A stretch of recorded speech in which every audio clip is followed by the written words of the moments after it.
See, one very important thing is that we should understand is that we activities that we are expected to do in life typically fall in one of these four quadrants. So what I've done is on the x-axis, I've put uh, two two sections which are urgent and not urgent, and on the y-axis, I've put two sections which are important and not important. So quadrant one has things which are urgent and important.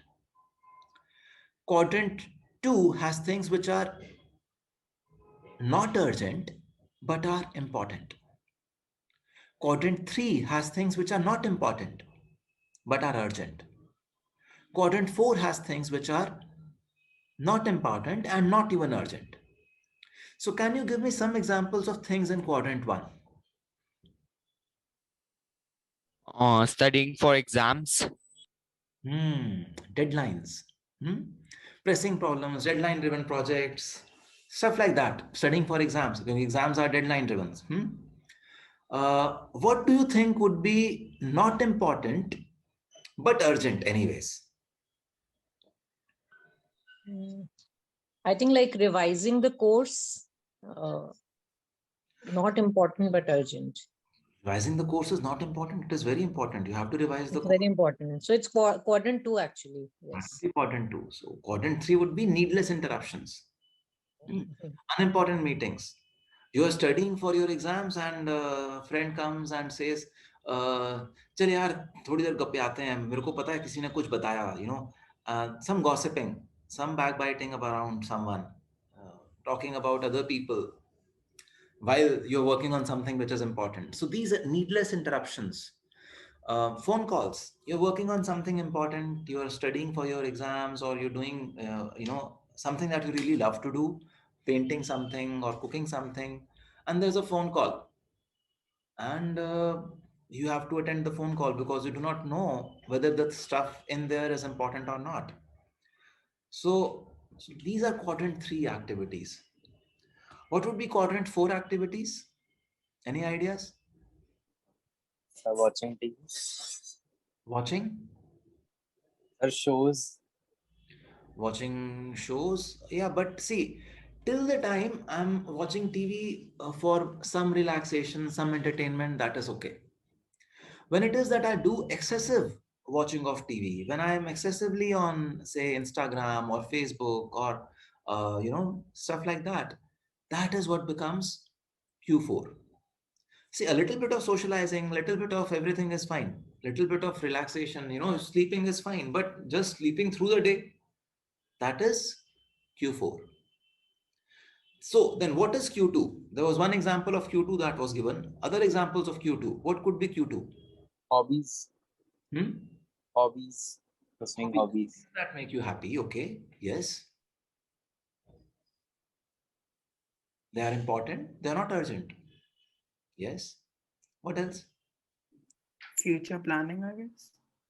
Planning for the future. Yes. So preparing for the exams, planning for the future, building relationships.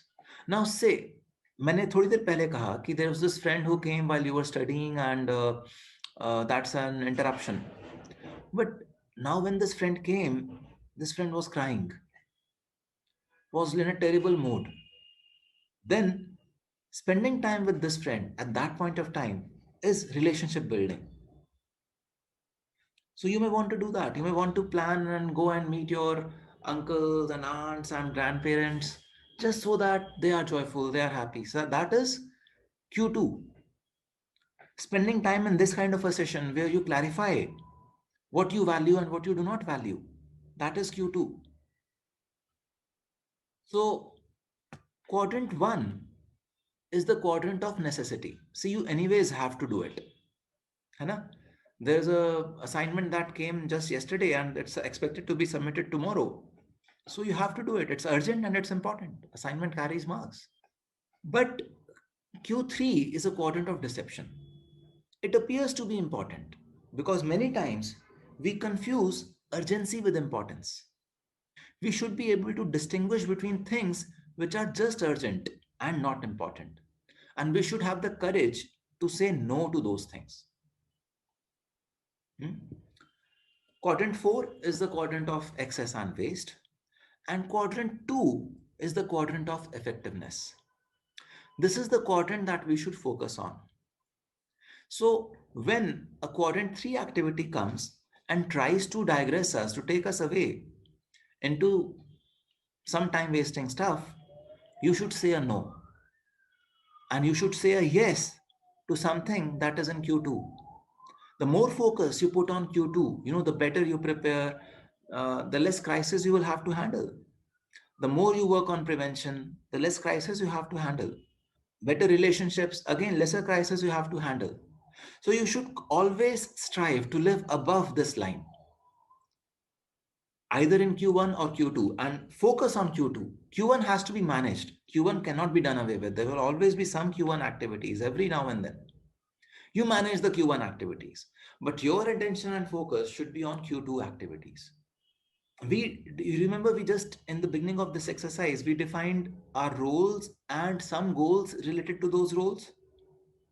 So those are in a way Q2 activities. Many times those goals, we lose sight of them. And we should actually plan to work on those goals on a regular basis. So when we talk of planning, uh, a good way to plan is to plan weekly. So you should plan weekly. You should use a planner like a Google Calendar or an Outlook calendar. And what is important is that this planner should have all the 7 days in it. You should be able to synchronize it with your phone and your other devices, all the digital devices, so that whichever device you're working on, if there is something that you've planned, a notification pops up that, oh, Drupad, you planned this. So if you are by chance drifting away into Q3 or Q4, you know that you had planned something which was important and you can take notice. Okay. And just like in this example that I've shown over here, you can use categories. So categories can be defined in Outlook calendar, Apple calendar, and even Google calendar, so that you can color code your appointments.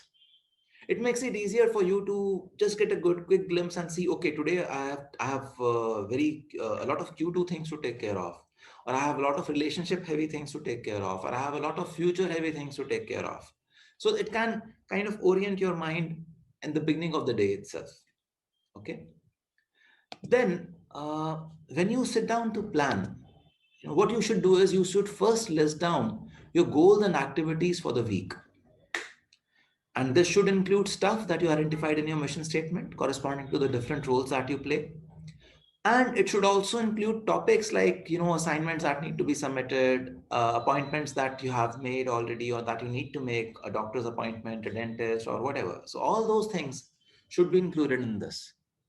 So put all the pre-existing appointments in the calendar. For example, I have these classes on these days. You can put your weekly calendar, school calendar, school timetable over there, extra classes, games classes, extra meetings, assignments, all those things you can already put. And then you distribute the other activities, the goals and the Q2 activities in the available time slots. Okay. And then Q3 and Q4, they will find their space somewhere in between. Okay. You have to ensure that there are some free empty slots here and there so that if some new Q1 thing arises, you're able to handle it. Okay. Now, when it comes to preparing for exams, then weekly planning may not be sufficient. Because you cannot really prepare for final exams in, say, just a week. So what do you need to do? You need to make a larger calendar, a kind of a month view type of a planner. You list down all the topics that you need to study. You break them into smaller chunks, say 2 to 3 hours each, so that you can spend those 2 to 3 hours on each day. And then in the monthly planner, also place your known events. For example, there could be unit tests, there could be mock tests that your coaching institute might be organizing, there could be project or assignment due dates, and so on. So put those dates also. Once you've done these, these things which are there already and known to you, then distribute the topics that you're listed above. And, you decide which topics which you will study in different weeks, on different days for that matter, considering these preset events. Again, after you do this, plan the week. So preparation planner is a longer term, so you would do it for a month or 2 months, 1.5 months, whatever. And then every week when you plan for the week, you say, oh, I had to study all these topics in this particular week. Then you just distribute them on the different days. Okay. Some more tips for exam preparations. In my experience, you should plan to attempt as many mock tests as possible. This not only gives you a sense of type of questions that you need to study and for your preparing for the thing, but also gives you a sense of how prepared you are. Doing mock tests also helps you build a strategy of how to handle different types of questions in the real exam. Should you attempt long answer questions first or short answer questions first? Should you attempt numericals first? So it could be different for each one of us.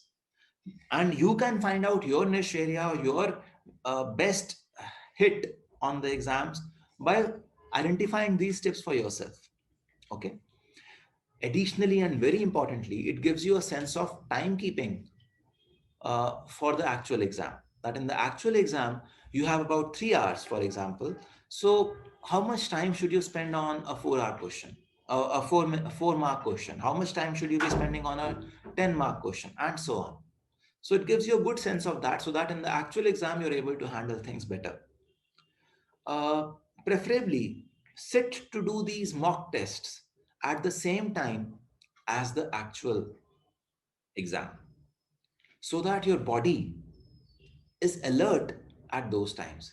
So your body has a very strong sense of memory in it. And if we can ensure that the body clock is tuned such that you are active at those times, you will naturally be able to perform well during the exam.